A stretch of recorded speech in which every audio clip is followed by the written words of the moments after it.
एक सुदूर गांव की शांत पहाड़ियों में कवि नाम का एक युवा शिष्य श्रद्धेय जैन गुरु ओशिरो के संरक्षण में था। ओशिरो को उनकी गहरी बुद्धि और कहानियों और कार्यों के माध्यम से गहन सबक सिखाने की क्षमता के लिए जाना जाता था।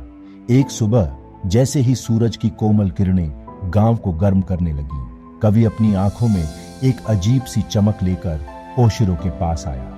मास्टर, उसने पूछा, हमें कब चुप रहना चाहिए? ओशिरो जानबूझकर मुस्कुराया और कवि को प्राचीन चेरी ब्लॉसम पेड़ के नीचे अपने पास बैठने का इशारा किया। कवि, मेरे बच्चे, उन्होंने कहना शुरू किया, ऐसी 5 स्थितियां हैं जिनमें तुम्हें हमेशा चुप रहना चाहिए। क्रोध की ज्वाला। कल्पना करें, ओशिरो ने कहा, जब क्रोध आपके भीतर एक भयंकर जंगल की आग की तरह भड़क उठता है। ऐसे क्षणों में पहला नियम याद रखें, चुप रहें। जैसे आग अपने रास्ते में आने वाली हर चीज को भस्म कर सकती है, वैसे ही बोले गए शब्द भी भस्म कर सकते हैं क्रोध। केवल मौन रहकर ही आप नुकसान पहुंचाने से बच सकते हैं। गपशप की फुसफुसाहट। ओशिरो ने आगे कहा, जब आप गपशप की फुसफुसाहट या आलोचना की गूंज सुनते हैं तो दूसरे नियम को याद करें, चुप्पी आपकी ढाल है। इस तरह की बातचीत में शामिल होने से दोस्ती टूट सकती है और कलह पैदा हो सकती है। आपकी चुप्पी एक संकेत हो सकती है शांति। अहंकार की लड़ाई। संघर्षों और अहंकार की लड़ाइयों के बीच ओशिरो ने आगे कहा, तीसरा नियम याद रखें, मौन ही आपका आश्रय है। व्यर्थ के तर्क वितर्क में उलझने के बजाय अपनी चुप्पी को समझ और सद्भाव के लिए जगह बनाएं। प्रकृति की मूक सिम्फनी। कभी कभी कवि मास्टर ने अपनी आंखों में चमक के साथ कहा, सबसे खूबसूरत क्षणों को मौन में बेहतर समझा जाता है।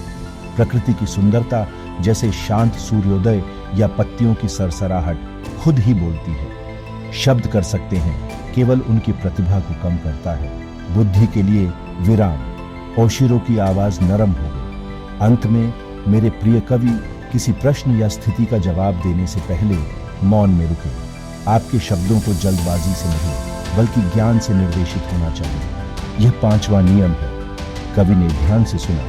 उसका हृदय प्रत्येक शब्द में डूब गया। उस दिन से उन्होंने ओशिरो की शिक्षाओं को अपना लिया। जब क्रोध का खतरा होता था, जब गपशप फैलती थी और जब संघर्ष सामने आता था, तो उन्होंने चुप्पी साध ली थी। उन्होंने दुनिया के शांत आश्चर्यों पर आश्चर्य व्यक्त किया और मौन को अपनी प्रतिक्रियाओं को आकार देने की अनुमति दी। जैसे जैसे समय बीतता गया, कवि के गांव ने उनमें बदलाव देखा।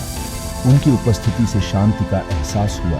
उनके शब्दों में वजन था और उनके कार्य बहुत कुछ कहते थे। कवि गुरु की शिक्षाओं का जीवंत अवतार बन गए। आंतरिक शांति और सद्भाव को बढ़ावा देने में मौन की शक्ति का एक प्रमाण। और इसलिए जैन मास्टर ओशिरो के मार्गदर्शन द बी